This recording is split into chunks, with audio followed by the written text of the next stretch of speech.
Hello class, just as I did for the child abuse presentation, I wanted to include a video about the final project. I know that I mentioned it briefly in our Adobe Connect session 1, but I figured it would be a good idea to have a separate announcement that you could review the assignment as well. So just like the child abuse presentation, you're going to be able to find the assignment materials within the course information tab and then also within week 8. This project isn't due until the end of week 8, but it is an excellent idea to start working on it every week so that it is not too overwhelming when you face week 8 when it is due. So I'm going to get to the information by going on the course information tab. You're going to scroll to the bottom of this page. And we're first going to look at the assignment details. So let's click on the assignments folder. Here is the PDF that discusses the assignment. So let's click on that. So we reviewed this in class already, but basically the main thing to note is that this assignment focuses on child neglect and abuse. As you're doing research about the final assignment, you're going to find a lot of different activities out there, but there's not going to be as many activities that are specifically geared towards the treatment and focus of child neglect and abuse. The main thing is that you're creating 12 different and specific activities. 3 of the activities should be for children ages 0 to 6. 3 of the activities should be for children ages 6 to 11. 3 of the activities are for children ages 12 through 18, and 3 of the activities are for the family group. For each of the activities, you need to provide the following information. As I stated in class, you could maybe do this via headers. It does need to be an APA style regarding formatting and whatnot, but you can have headers. I'll show you an example here briefly in a bit. So what age group are you going to have this activity suited for? What's the name? What's the purpose? What's the goals? And again, with the purpose, you're going to talk about the activity. The goals is more treatment related. The purpose is going to be fleshed out a little bit more so. I'll show you an example in a moment. How does the activity address thoughts, emotions, behaviors resulting from neglect or abuse? This is important. I've seen folks before have these activities but do not connect them directly about how the activity addresses neglect or abuse, and they receive deductions as a result, because that's part of the whole reason of this assignment. And then provide a 200 to 300 word summary providing directions for the activity. Make sure you reference where you got the activity. If you created it, you could just say reference self-created, and then a full list at the end of your project. Do not merely cut and paste.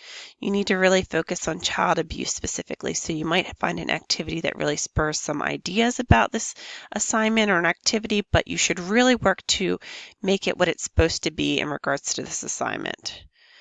Work on this now. If you're working on creating several activities a week, by the time that week 8 comes, you're not going to feel as overwhelmed. Make sure you have a title page.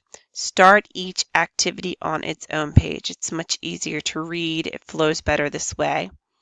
Share your citations. Utilize quotes sparingly. A lot of this is about application and how you're going to utilize this material, so there shouldn't be many quotes at all. The tone should be instructional and professional. Make sure you utilize your spell check, grammar check, read through your paper, paraphrase as needed. Don't copy large blocks of information. Make sure you utilize quotes for anything that you quoted. And just this says don't plagiarize. If you need help, there's various resources out there about what plagiarism is and isn't. The assignment needs to be submitted in 2 different places, and I'll show you that in a moment. So if we go back to the course information page and we look under at the bottom, the rubric section, you will find a rubric for the final assignment. So if you're curious, look through the rubric to find out how you can earn your highest grade possible. So it's a longer rubric. So I'm going to show you a brief example here of what it could look like. So this is an example. Here's the name, create a family collage. It's a family intervention, so I included that. The purpose, mutual storytelling and an art-based activity to assist the family in telling their own family story. This would include beliefs, ideas, needs, emotions, hopes, and so on. The family will connect and provide a sense of safety and purpose within their own unit. Here are the goals: to establish a safe and open therapeutic environment, increase communication among family members. Now here's how the thoughts, emotions, behaviors are addressed: allowing the families to express negative and positive perceptions. Our process allows them to simultaneously express their thoughts and feelings. To assess family issues, safety, and needs, the family can correct any misperceptions, work to resolve understanding, and then again, it will help to support the child and create an atmosphere of safety and trust to allow healing to occur. So there's some of the connection to abuse. Materials needed.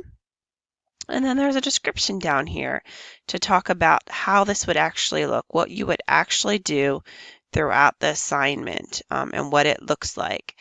And then at the very end, it has the reference that's needed. So this is a way to do this, to really help to connect, to organize it, and then the next different activity be on the third page.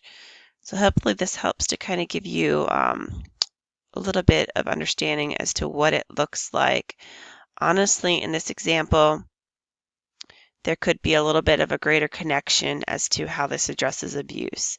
It talks about safety and trust, but it could be stated a little bit more specifically how this addresses abuse or neglect. So this example isn't perfect, but hopefully it gives you an idea of what it should look like for formatting and just an idea of the activity and interventions.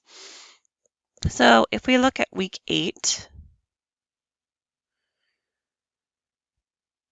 you're going to see, if you go into the assignment section,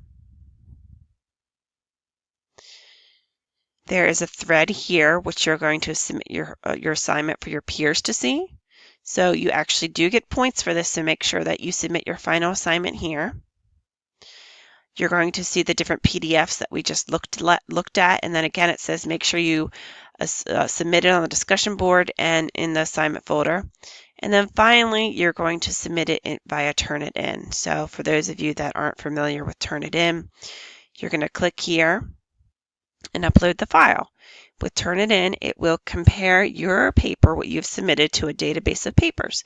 And what will happen is there will be an Originality Index that comes up when your paper is submitted. We want that number to be low. If it's high, it's telling me that you've pulled a lot of your materials within the papers from someone else's resource papers, and I might have to contact you to talk about what's happening here. So the best thing to do is make sure that you cite, and when needed, utilize your own thoughts, your own materials, use quotes sparingly, but when you do, cite please. So if you have any questions about the assignment and what you need to do, hopefully this announcement will help you. Remember, you can look in the course information page at the bottom, and you can also look under week 8 about additional instructions. Let me know if you have any questions, comments, or concerns. Thank you.